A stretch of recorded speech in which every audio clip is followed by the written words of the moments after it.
ॐ निधाय हृदि विश्वेशं विधाय गुरुवन्दनं बालानां सुखबोधाय क्रियते तर्कसङ्ग्रहः शङ्करं शङ्कराचार्यं केशवं बादरायणं सूत्रभाष्यकृतौ वन्दे भगवन्तौ पुनः पुनः ईश्वरो गुरुरात्मेति मूर्तिभेदविभागिने व्योमवद्व्याप्तदेहाय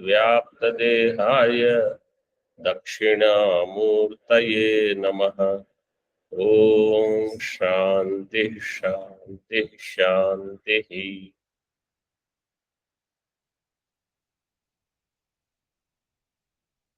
अनुबंधम, अनुबंध की व्याख्या क्या है? अनुबंधत्वम किम?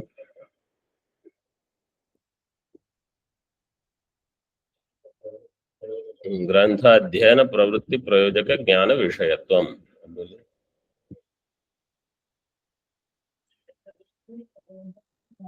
प्रयोजक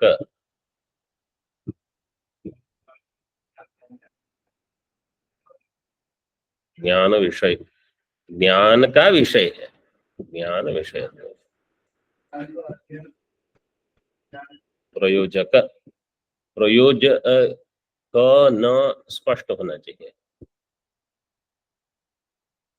आगे देखो, अब द्रव्यादि पदार्थाः अभिधेयाः। तो अभी अनुबंध में चार चीजें हैं। अभिधेय का अर्थ क्या है?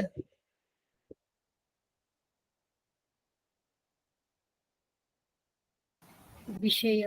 विषय। देखो, प्रयोजन तो दिया है आगे, संबंध अलग है, अधिकारी अलग है, तो अभिधेय क्या होगा? हाँ, आप बोलिए परिभाषा। ग्रंथ अध्ययन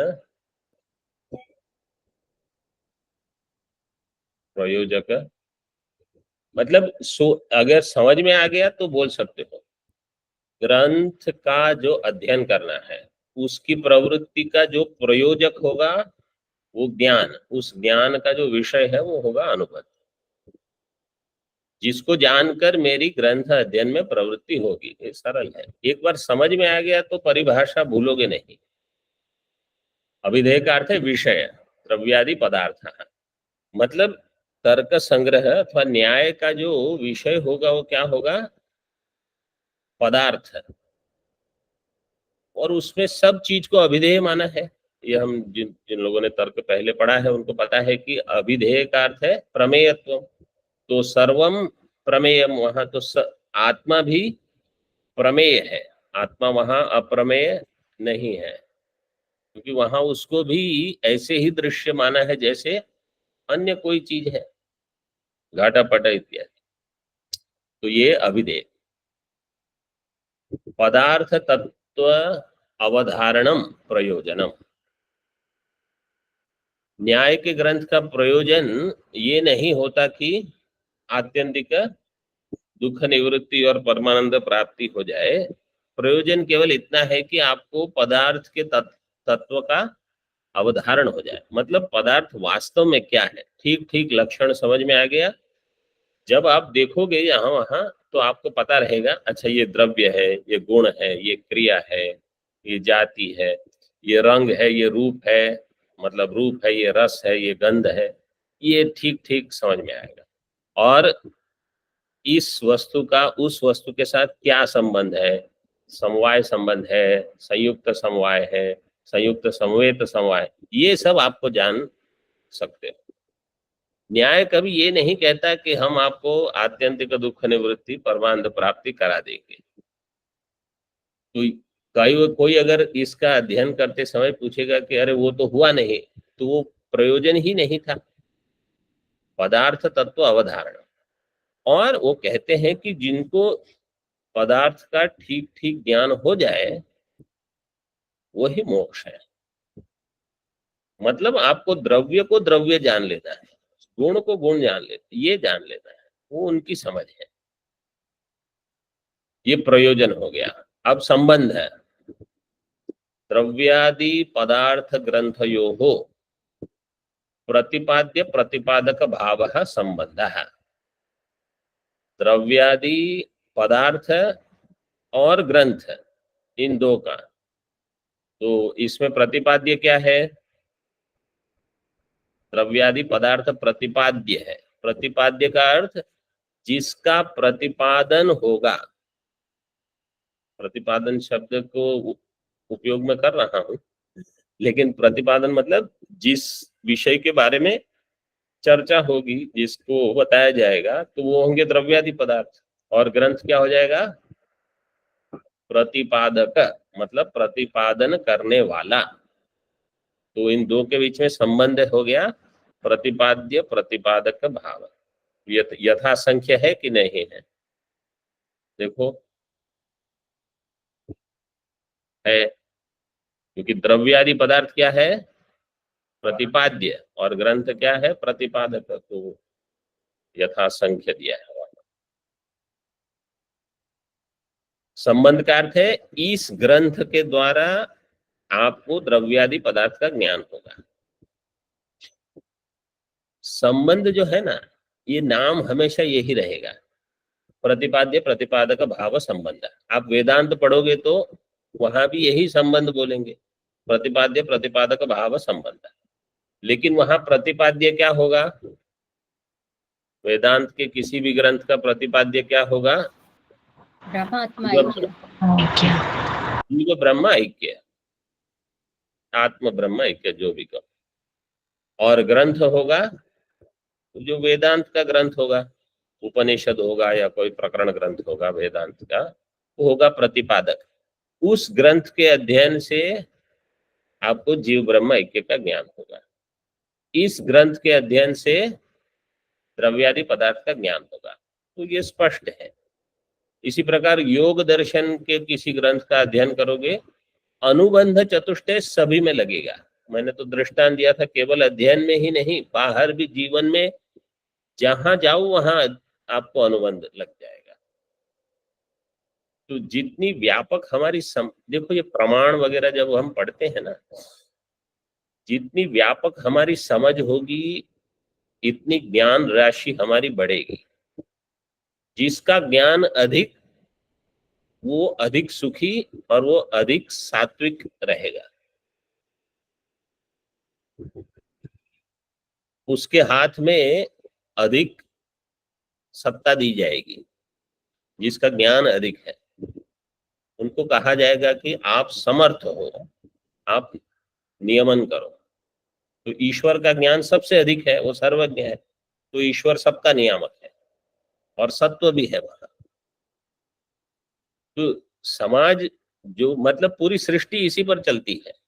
जो देवता है वो भी अधिक ज्ञान वाले हैं, और सत्व वाले होने से नियामक भी बन जाते हैं।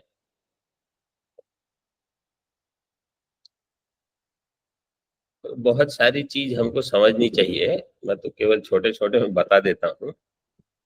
आगे दिया है पदार्थ तत्वावधारण काम अधिकारी। इस ग्रंथ का अधिकारी कौन होगा? जिसको पदार्थ के तत्वों का अवधारण करने की कामना है। पदार्थानाम तत्वम, पदार्थ तत्वम, फिर तस्य अवधारण कामो यस्य सह पदार्थ तत्वावधारण कामः, बहुव्रीहि कर दिया अंत में। जिसको ये कामना है कि मुझे ठीक ठीक समझना है, ये क्या द्रव्य है, ये क्या गुण है, यहाँ कौन सी क्रिया चल रही है, जिसको ये जानने की इच्छा है, वो इस ग्रंथ का अधिकारी है। मतलब आचार्य भी जो ग्रंथ लिखते हैं वो भी भ्रांति नहीं देंगे आपको कि नहीं, जिसको जो मोक्ष चाहता है वो इस ग्रंथ का अधिकारी नहीं। अब मूल में देखो, तो अनुबंध दे दिया यहाँ चारों के चार।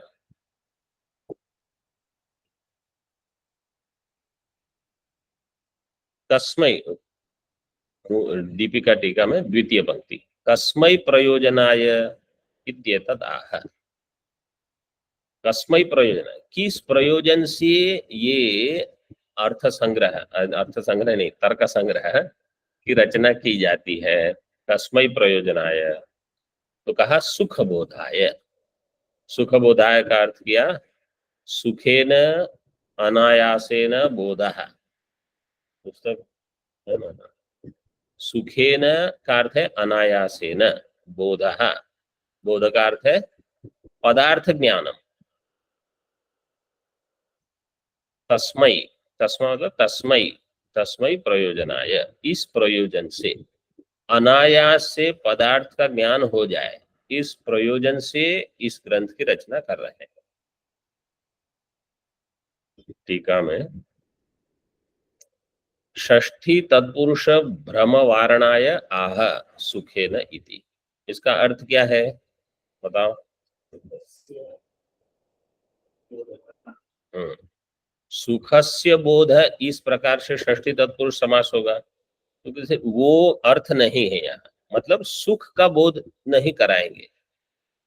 सुख का बोध मतलब हम जैसे वेदांत में मानते हैं आत्मा सुख स्वरूप है, उसका बोध यह विषय नहीं है। ये तो जो पदार्थ है उनका सुख से आपको बोध हो जाए, सुखे न अनायास। तो षष्ठी तत्पुरुष भ्रम वारणाय आह सुखे न। तेषाम, पहले मूल में देखो। हम्म, नहीं है ना, वही तो टीका में दिया, षष्ठी तत्पुरुष भ्रम। अगर सुख बोधाय शब्द से आपको ये भ्रांति हो गई कि सुख बोधाय का विग्रह कैसे करेंगे, षष्ठी तत्पुरुष से, सुख से बोध, तो करें नहीं, सुख से बोधाय नहीं है, कैसे है, सुखे न बोधाय, तृतीया करके। ठीक है, समझ में आया। मूल में देखो, ननु बहुषु तर्क ग्रंथेषु सत्सु किम अर्थम अपूर्व ग्रंथ क्रियत इति अतः। तो बहुत सारे तर्क के ग्रंथ की रचना हुई है, बहुषु तर्क ग्रंथेषु सत्सु, ग्रंथ है बहुत सारे। किमर्थम अपूर्व ग्रंथ क्रियते, और एक नया ग्रंथ है। अपूर्व का अर्थ क्या है, न पूर्व इति अपूर्व, जो पहले नहीं है, ऐसा मतलब एक नया ग्रंथ की रचना की, नए ग्रंथ की रचना करने की क्या आवश्यकता है, इतने सारे तो ग्रंथ हैं, वही हम पढ़ लें। इत्यतः बालानाम, बालानाम सुख बोधाय, मतलब हम किसी विशेष अधिकारियों को ध्यान में रख के ग्रंथ की रचना कर रहे हैं। टीका, तेषाम इति, नहीं ये तेषाम ये नहीं, हाँ तेषाम, तेषाम अति विस्तृतत्वात् बालानाम ततः सुखेन बोधो न भवति इत्यर्थम, इत्यर्थः। तेषाम अति विस्तृतत्वात्, तेषाम तेषाम पूर्वषु कृतम, कृतः ये ग्रंथः, तर्क ग्रंथः, जो पहले कहा बहुषु तर्क ग्रंथेषु, सो पूर्वकृत तर्क ग्रंथानाम, टीका में दिया है तेषाम, नीचे टीका में दिया है प्राक्कालीन न्याय वैशेषिक सूत्र तद्भाष्यादीना, प्राक्कालीन न्याय वैशेषिक सूत्र और उसके भाष्य, सूत्र तद्भाष्यादीना इत्यर्थ। ये सब कैसे हैं, अति विस्तृत है, बहुत लंबी लंबी टीकाएं वगैरह उसमें होती है, तो इसलिए सरल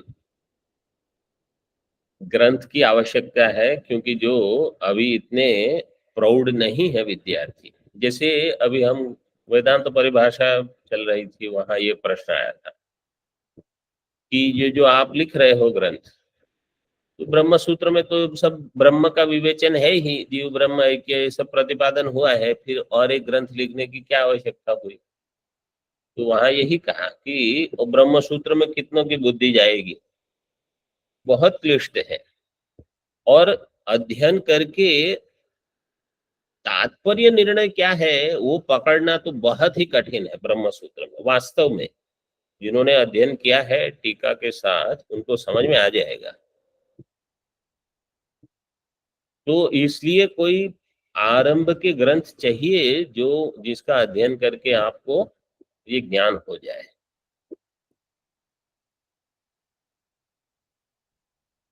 और उसमें बहुत सारी फिर दूसरी आवश्यकताएं हैं कि अब ये आपने नहीं पढ़ा तो आपको ये कैसे समझ में आएगा, वो नहीं पढ़ा तो कैसे समझ में आएगा। जिनको उपनिषद के मंत्र ठीक ठीक याद नहीं है वो ब्रह्म सूत्र में क्या विचार करेंगे, क्योंकि वो कहेंगे वहां ये दिया है यहाँ ये दिया है, आपकी बुद्धि में कुछ स्मरण नहीं हो रहा। तो तेषाम अति विस्तृतत्वात्, ये सब यहाँ के भी न्याय वैशेषिक सूत्र भाष्य आदि जो है वो भी कठिन है। इसलिए बालानाम ततः सुखेन बोधो न भवति, तेषाम बालानाम सुखेन बोधो न भवति। वो जो ग्रंथ है उसमें आरंभ के विद्यार्थियों को सरलता से बोध नहीं होगा। बोधो न भवति इत्यर्थम इत्यर्थः। इत्यर्थम इत्यर्थ का क्या अर्थ है, ठीक से सोच के बोलो।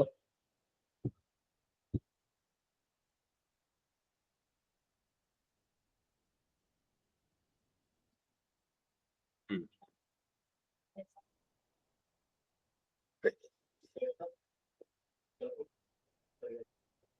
हाँ।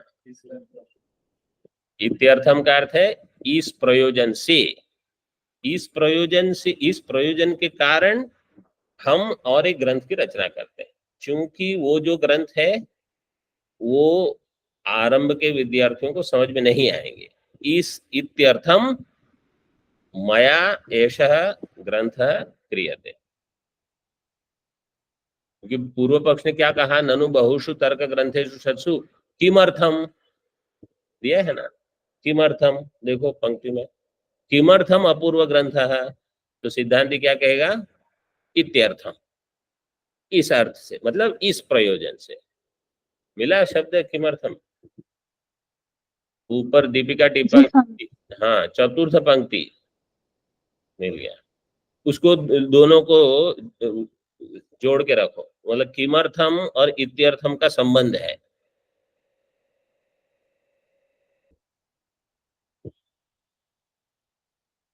तो विचार में भी हमको यहाँ तो शब्द स्पष्ट हो जाता है, कभी कभी तो आचार्य लोग इतना स्पष्ट नहीं दे तो आपको फिर वो पंक्ति लगानी होगी, अच्छा ये अर्थ है ऐसे। हम बोले बाल कौन है, ग्रहण धारण पटुहु बाल न तो स्तनंधय, ये पहले भी दिया था हमने, यहाँ दिया है पदकृत्या टीका में लिखा है ये ग्रहण धारण पटुहु, ग्रहण धारण में जो पटु है वो बाल है, स्तनंधय नहीं, मतलब बिल्कुल बालक जैसा नहीं। टीका में देखो ग्रहण इति शास्त्र विषयस्य ग्रहण धारण पटुत्वम बालत्वम इति लक्षणम। शास्त्र विषय में जो ग्रहण करने में और धारण करने में पटु है। ग्रहण करना मतलब ठीक ठीक सुन लेना, समझ लेना। धारण करना मतलब बुद्धि में रखना, जब आवश्यक हो तो उसका स्फुरण हो जाए ऐसे। जैसे खासकर कहीं समझो अभी अगले आगे जब आएगा कोई अन्य ग्रंथ अथवा इसमें कोई विचार, तो अब इसका क्या अर्थ है, बोले हाँ पढ़ा तो है लेकिन कुछ स्मरण नहीं हो रहा है, तो आपको आगे की पंक्तियां समझ में नहीं आएगी फिर, क्योंकि पंक्ति लगते समय अच्छा हाँ ये है सब स्फुरित हो जाए। जैसे उस समय कहेंगे 6 भाव पदार्थ में 3 जो है इसमें सत्ता है। अब आप सोच रहे हो 6 भाव पदार्थ कौन से हैं, तो तब तक तो पंक्तियां आगे चलनी शुरू हो जाती है। तो ये धारण अगर किसने किया है तो जैसे ही वाक्य श्रवण हुआ, अर्थ प्रकट हुआ, आप भी आचार्य के साथ चलोगे, नहीं तो आप पीछे रह जाओगे, आचार्य आगे चलते जाएंगे और थोड़े समय बाद आपको लगेगा हम बहुत पीछे रह गए, छोड़ो इसको। दूसरा ग्रंथ पढ़ेंगे।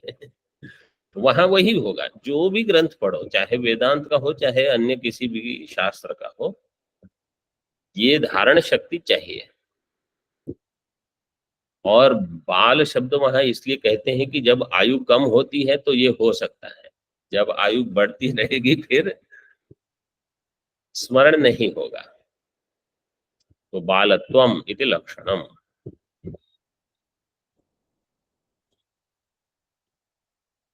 मूल में देखो, मतलब दीपिका में, किं कृत्वा क्रियते इति अतः। किं कृत्वा क्रियते, क्रियते का कर्ता कौन होगा? अन्नम भट्टः। अन्नम भट्ट, ये तो कर्मणि प्रयोग है। ग्रंथ अपूर्व ग्रंथ है क्रियते, देखो ऊपर पंक्ति में क्या दिया है, किमर्थम अपूर्व ग्रंथ है क्रियते। क्रियते मतलब त्वया क्रियते, ठीक है ना। क्रियते का कर्ता कौन होगा? ग्रंथ। आचार्य जो है वो तो करण विभक्ति में जाएंगे, मतलब ग्रंथ कौन कर रहा है ये नहीं। क्रियते किम, किं कृत्वा मतलब मंगलाचरणम कृत्वा, ऐसे मंगलाचरणम कृत्वा क्रियते तर्क संग्रह है। देखो मूल श्लोक कैसे है, निधाय हृदि विश्वेशम विधाय गुरुवंदनम बालानाम सुखबोधाय क्रियते तर्क संग्रह। तो क्रियते तर्क संग्रह, तर्क संग्रह प्रथमा में है। और केन क्रियते, मया क्रियते, मतलब वहां अन्नम भट्ट आएगा आचार्य। हाँ, मतलब मंगलाचरणम कृत्वा, किं कृत्वा क्रियते इति अतः, वो तो किम का उत्तर हो जाएगा। अतः निधाय, निधाय हृदि विश्वेशम, विश्वेशम का अर्थ दिया जगन नियंतारम शिवम, हृदि निधाय। विश्वेश्वर का अर्थ विश्व का नियंता शिवजी, ये नाम दे दिया। हृदि निधाय नितराम स्थापयित्वा, मैं किसी वैष्णवाचार्य के तर्क संग्रह का सुन रहा था बहुत समय पहले, तो वो यहाँ विश्वेशम नारायण, विश्वेशम मतलब नारायण, यहाँ विश्वेशम का अर्थ शिव। काशी में तो वैसे ही प्रसिद्ध ही, जहाँ इतना अध्ययन होता था शिव जी। निधाय का अर्थ है नितराम स्थापयित्वा, मतलब मेरा मन हमेशा भगवान में लगा रहे। सर्वदा तद ध्यान परो भूतवा, सर्वदा शिव जी का ध्यान पर होकर जो ग्रंथ की रचना कर रहे हैं वो ऐसे प्रार्थना कर रहे हैं। गुरुणाम,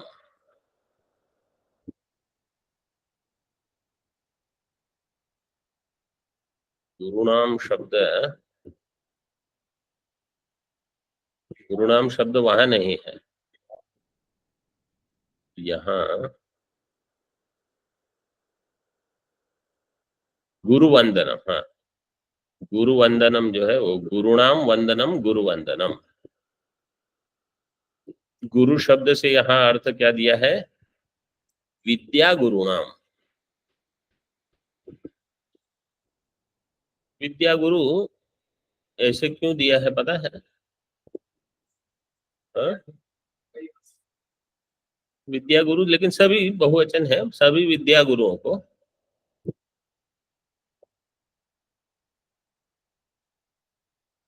पंचदशी का मंगलाचरण याद है किसी को? नमः श्री शंकरानंद गुरुपादाम्बुजन्मने नमः, सलिलासनः। हाँ, तो नमः श्री शंकरानंद गुरु, तो शंकरानंद जी आचार्य को नमस्कार करते हैं। शंकरानंद जी उनके विद्या गुरु नहीं थे, उनके सन्यास गुरु थे। वेदांत के ग्रंथों में सन्यास भी रहेगा, न्याय के ग्रंथों में सन्यास आवश्यक नहीं है। न्याय की जो परंपरा होगी आचार्यों की, वो सन्यासी हो ये आवश्यक नहीं, इसलिए सन्यास गुरु का वहां उल्लेख नहीं किया है। लेकिन वेदांत की जो परंपरा होगी वहां सन्यास गुरु को भी रखा जाएगा।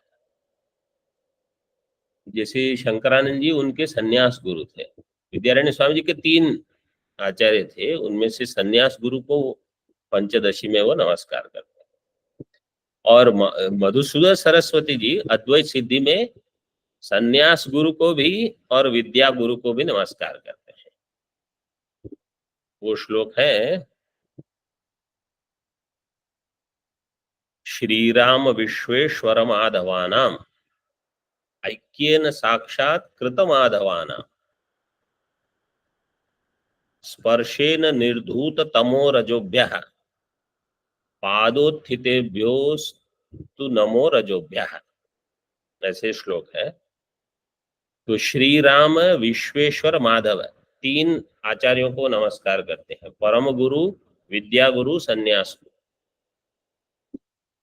तो कहने का मेरा प्रयोजन केवल यहाँ ये है कि जब आप नमस्कार करो तो विद्या गुरु और नमस्कार गुरु मतलब सन्यास गुरु दोनों को नमस्कार करो। दोनों को, जो सन्यास लेते हैं अथवा तो विद्या गुरु तो है ही, फिर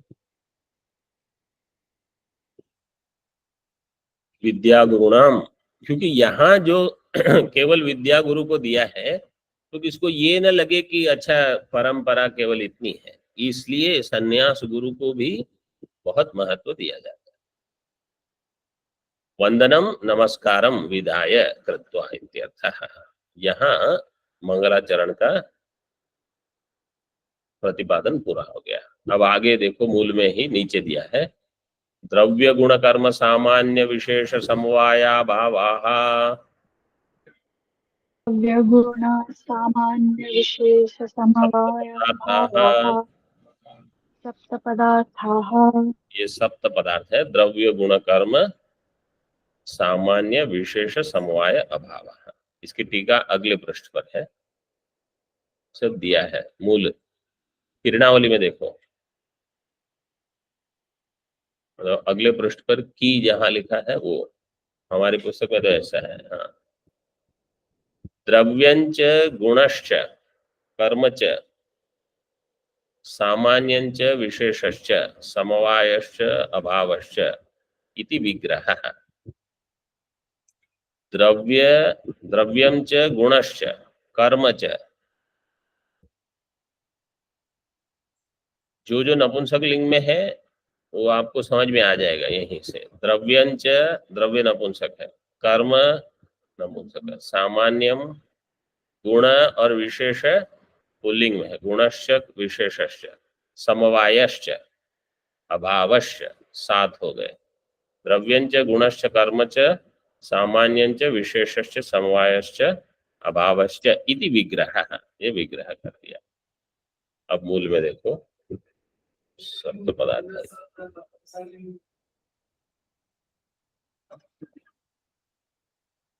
हो सकता है 2 लिंग में बहुत सारे शब्द चलते हैं। पुल्लिंग हम जब पहले व्याकरण पढ़ते थे हमको बताया जाता था, पुल्लिंग में और नपुंसक लिंग में बहुत सारे शब्द समान रूप से चल जाते हैं। और सामान्यतः विद्यार्थी हम जब बोलने का अभ्यास कराते हैं तो नपुंसक लिंग को पुल्लिंग में ही चलाते हैं, क्योंकि जब हम शब्द पढ़ते हैं तो पहले पुल्लिंग शब्द अधिक पढ़ते हैं, तो दोनों में इसका व्यवहार होता होगा। सप्त पदार्थ इति द्रव्यत्वादि रूपा ये पदार्थ विभाजकाः सप्त धर्माः तद अन्यतमवन्तम अन्यतमवन्तः पदार्थाः इत्यर्थः। द्रव्यत्वादि रूपा ये पदार्थ विभाजकाः, द्रव्यत्व गुणत्व वाले पदार्थ का जो विभाजन करने वाले हैं ये धर्म, द्रव्यत्व धर्म है, मतलब सप्त धर्म। तद अन्यतमवन्तः, अन्यतम मतलब अन्यतम का अर्थ क्या है? अन्यतम मतलब बहुत में से एक,